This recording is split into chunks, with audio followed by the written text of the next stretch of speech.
It is now the beginning of July 2024. Finally back because a bunch of stuff. Waiting. For instance, right now, got a bunch of new stuff. Catch can hooked up directly to the valve cover. Full radium setup. Very nice. It's for an H series. It's not supposed to be on this F series. Made a little bracket adapter. Took all of this apart. So that way I can remake, so I can have an AC compressor right here. But I've got some disassembly left to do. I thought that a Prelude compressor would be the same, but it's not. I've got a compressor right here. That ain't it. Another compressor up over there. That ain't it. Got another compressor core over here. That ain't it. Another H22 has appeared with the same bracket. It's got the same bracket. Damn it. I went through all the trouble of getting this bracket, and it came on a motor that came with another car I bought. Bullshit. So I don't have a compressor right now. I'm working on getting one ASAP. And then I'm going to go ahead and remake a downpipe. It's not going to be the best. And then it all has to fit out here. And there has to be that oil drain somewhere. So since we're remaking the downpipe, which I have off right here.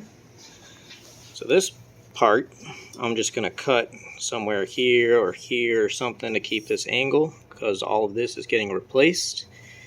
If anyone's wondering, that was a vibrant flange. Do not recommend.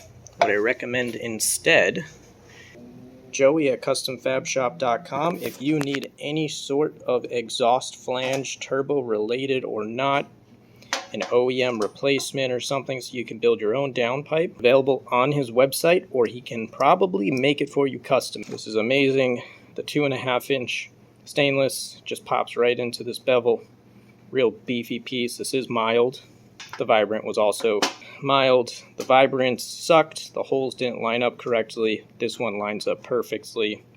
But we got 10 pie cuts, a 45, a 135, and 3 short radius 90s. Ooh, look what Jeffy got me. So now I can make the downpipe. I guess. Now this, buddy, get your shit together. my shit's together, dog. I don't know about your chop saw, but my shit over here is together. Let's see if the Evolution saw was worth it with the fancy stainless blade. This is like a $500 combo right here. I'm gonna get over here. Yeah, not a bad idea, but.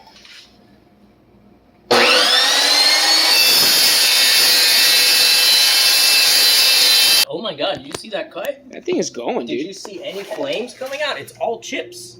Wow. Got a bunch of boogie welds on there. Made this thing kind of complicated. But I got an AC compressor. And you've got an exhaust pipe that does not touch the AC compressor. It's even better than it was before.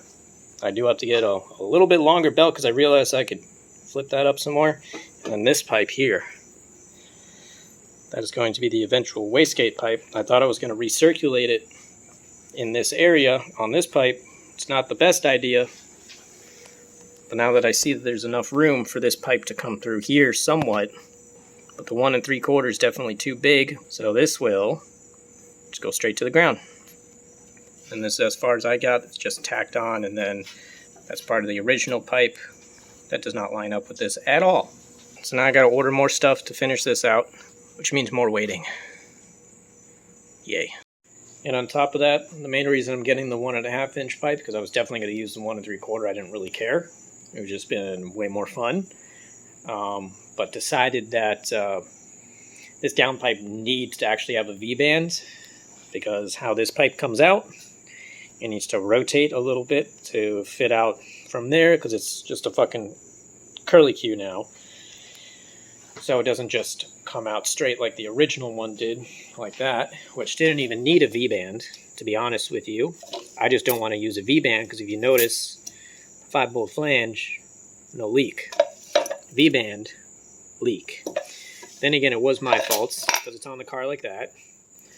And the V-band was at an angle, so all the weight of the pipe down here was constantly pulling on it, causing it to leak right where it was pulling out. Not so much anywhere else. A little bit right there, but mostly right here. New day, same problems. It is 95 degrees outside right now. I've been outside for 5 minutes and I'm already shiny. I had to order another V-band because I didn't think I was going to need one. So I got the new V-band halves in the old clamp. I put the heat-resistant tape on there just so I don't get any spatter. And then I'll just put the new clamp on there and it'll be as if it never happened. Very happy with the fit on this pipe. These clamps, they're very cheap. 25 bucks. You can find them on Amazon. You probably already know the brand. I'm not happy to use this. I see no real benefit. I'm using it incorrectly. I'm welding it incorrectly. So what's the point in buying a $70 to $100 one when most likely I'm going to weld those in such a way where they don't seal either? Update, I have created a downpipe. I still suck at welding. We got the exhaust in, finalized, painted, everything. Subframe is bolted back up.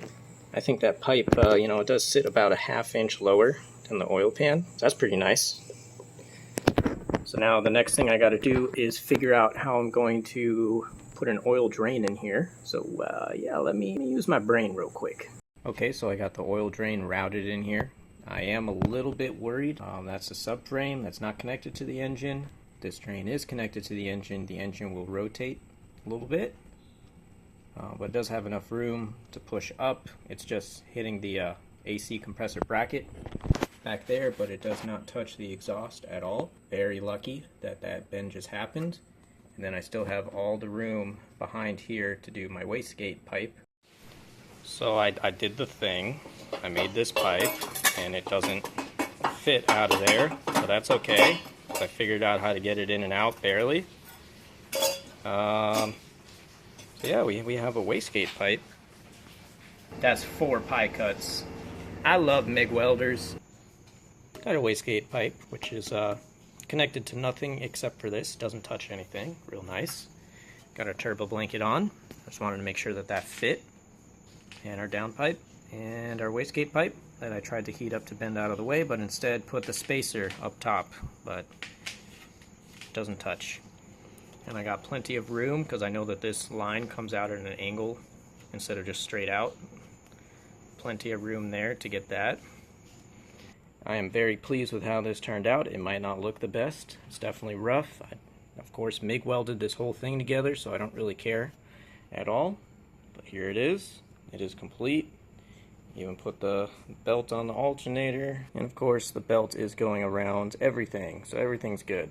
Still waiting for the AC lines to show up, but in the meantime, it's not going to be in this video, but the next video, I got a box full of parts. Quick update on the Miata from the last video. I was never planning on owning it. Originally just doing a favor. Jeff and I took it back to his garage, took it apart, dropped the oil pan full of material. So we stopped and told the owner it needs a motor, and they said they would look for one. So we ended up finding a motor for them. They said they didn't have the money yet, but they will soon. Well, now months have gone by, and it finally gets to a point where I just offer to buy the car. We ended up settling at $1,500. It did come with a few parts. The interior was in great condition, very stock car, but it did need a lot of work. And I really wanted to make this a super solid car for the next owner. So I went a little overboard on the parts and repairs. I actually found the correct 1/6 short nose crank, and it was only 4.5 hour drive away. Thank you, Jeff. He did all of that driving. Cleaned the injectors using an actual injector cleaner and flow tested them, thanks to James. I put a new clutch and a new soft top.